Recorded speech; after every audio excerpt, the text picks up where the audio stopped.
Hey everybody, welcome to Art Drop, a channel filled with art. I'm Seth and today I'm going to be bringing you a video showcasing you a product called Moodmats. Moodmats, for anybody unaware, is a product produced by recycling old rubber materials such as scuba gear or rubber tires in order to create this rubber cutout. The company moodmats.com will crush down old rubber material in order to create this rubber cutout and then print artist pictures on the front. You then have a 3D physical item that you can hold, place on your walls, put on your table, or display however you like. And they're just really cool to look at overall. They have many functionalities. The fact that they're made out of rubber keeps them heat resistant, so if you put anything hot on them, it keeps the hot off your table, and it also keeps things from slipping off your table because of the rigidness that the rubber is made out of. Now that you know a little bit more about Moodmats, let's dive right into my collection. First, we're starting off with my biggest collection of Moodmats, my Aaron Brooks collection. To start off here, we're starting off with Gorilla Glue, one of Aaron Brooks' oldest designs and one of his biggest Moodmats. A super nice quality Moodmat, although not quite sized to what I'd like. Up next we have the Spunflower design by Aaron Brooks, limited edition 420 and one of Aaron Brooks' more sought after designs. A super nice Moodmat overall. Up next we have Aaron Brooks' Shatterbeek, personally one of my favorite designs from Aaron Brooks and one of his very older designs. This was one of his very first Moodmats, and although it was one of his very first, still super nice quality made for this Moodmat. The next piece is the very first Moodmat I ever owned. We got this piece from Aaron Brooks at the 420 Cannabis Cup in 2015, and one of my favorite Moodmats to date. Up next we have Lilis Class, a Moodmat produced for a company called Lilis Class by Aaron Brooks, and even though this isn't one of my more used ones, it's still a very nice one overall. This is, I would say, Aaron Brooks' most sought after Moodmat, his Octoglobs design. Now I was lucky enough to score this about 2 years ago on Instagram for a very, very cheap price, which I was very lucky for. But I've had a lot of offers since then, and I don't think I could give this guy up because it's got such sentimental value to me. Next on the list we have Aaron Brooks' Owl design. Now he has a few different Moodmats from this design, but I only have 3 of them.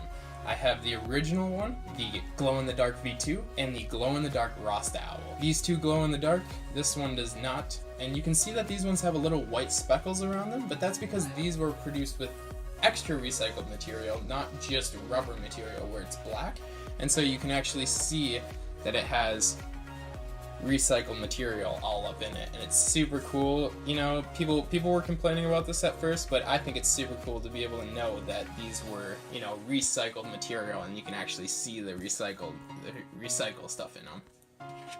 Up next on the list is the Moodtrooper mat. I actually got this one signed by Aaron Brooks, and although I don't use this one as much either, this is one of the ones that I like to keep up on the wall to be able to display to people because it's a super nice design overall. The next section here is going to be a bunch of different artists, so we're just going to kind of go through here and show you guys which artists I have involved in the mats. Here's the Cater design that I got most recently at the Cater Halloween art show. This design I believe is out of '99 and one of my favorite pieces. I'm currently using this one, and I just really like the color and the detail in it. There's a lot going on in this Moodmat. Next up is Bioworks' design, and even though this is his only Moodmat, I would say that this was the best image he could have chosen to put on the Moodmat. The detail on this image is crazy. Definitely a good first choose for a first Moodmat.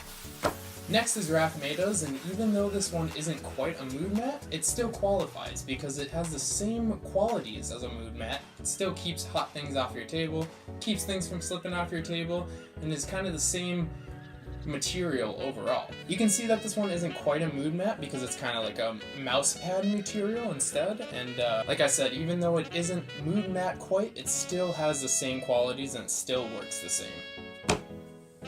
Up next is Chris Dyer's Stay Positive design, and even though Chris Dyer also only has one Moodmat, I also think that this was probably the best design that he could have chosen for a Moodmat. The character crawling out of the background, the vibrant colors just pulls the entire image together, and I used this one for a while until I got a new one, and it's staying in my collection for quite a while. Last but not least, we have Kuz's Sloth Bear design, and I'm gonna say that this is probably my favorite Moodmat out of any of them that I have. I would say that this is my favorite because of the detail on them, the size of them, and the artist. I love Kuz, The detail on these things are just incredibly highly detailed. Like, once again, I don't know how they got this design on a mood mat.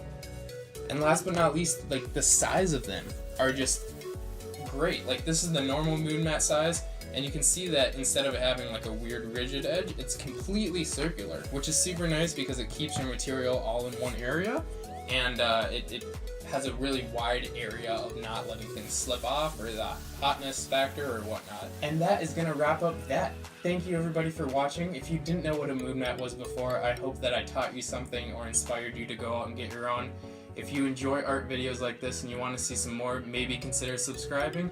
Otherwise, I'll see you guys in the next one. Thanks.